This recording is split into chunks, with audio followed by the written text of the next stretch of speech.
ആരോഗ്യരംഗത്ത് കേരളം പിന്നോട്ട് നടക്കുകയാണെന്ന് പ്രതിപക്ഷം നിയമസഭയിൽ. പകർച്ചവ്യാധി പ്രതിരോധത്തിൽ സർക്കാർ ദയനീയമായി പരാജയപ്പെട്ടു എന്ന് പ്രതിപക്ഷ നേതാവ് വി ഡി സതീശൻ കുറ്റപ്പെടുത്തി.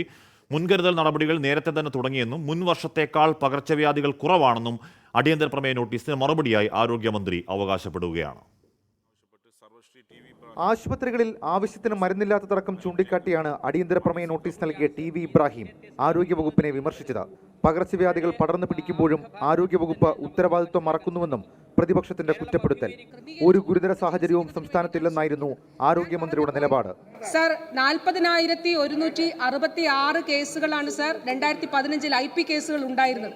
2024 കണക്കുകൾ നമ്മുടെ ഇതിലുള്ള ഡേറ്റയാണ്. 2024 വരുമ്പോൾ അത് 18,876 ജനുവരി മുതൽ ജൂൺ മാസം വരെയുള്ള കണക്കാണ് സർ.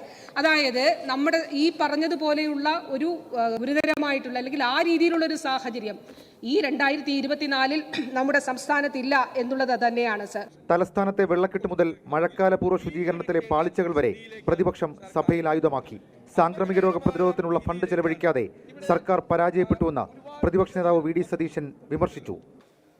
സാറേ, 12 കോടി രൂപ control of communicable diseases plan ഫണ്ടിൽ 12 കോടി രൂപ അനുവദിച്ചിട്ടുണ്ട്. 12 കോടി രൂപ ഇതിനെ നിയന്ത്രിക്കാൻ. ഇന്നത്തെ ചെലവ് എത്രയെന്ന് അറിയാം? ഇന്ന് വരെ നോക്കിക്കഴിയുമ്പോൾ 0.08% ഇതാണ് പ്ലാൻ ഫണ്ടിൽ നിന്ന് സാംക്രമിക രോഗങ്ങളെ നിയന്ത്രിക്കാൻ വേണ്ടിയിട്ട് ചെലവാക്കിയിരിക്കുന്ന പണം. പ്ലാൻ ഫണ്ടിൽ 0.08. ഇതിനിടയിൽ മഴക്കാലപൂർവ്വ ശുചീകരണത്തിന് പെരുമാറ്റച്ചട്ടത്തിന്റെ പേരിൽ തിരഞ്ഞെടുപ്പ് കമ്മീഷൻ വിലക്കേർപ്പെടുത്തിയത് തദ്ദേശ മന്ത്രി MB രാജേഷ് ചൂണ്ടിക്കാണിച്ചെങ്കിലും വിലക്ക് യോഗം ചേരുന്നതിന് മാത്രമായിരുന്നുവെന്ന് പ്രതിപക്ഷ നേതാവ് തിരിച്ചടിച്ചു. അടിയന്തര പ്രമേയത്തിന് അനുമതി നിഷേധിച്ചതോടെ പ്രതിപക്ഷം സഭ വിട്ടിറങ്ങി. 24 തിരുവനന്തപുരം.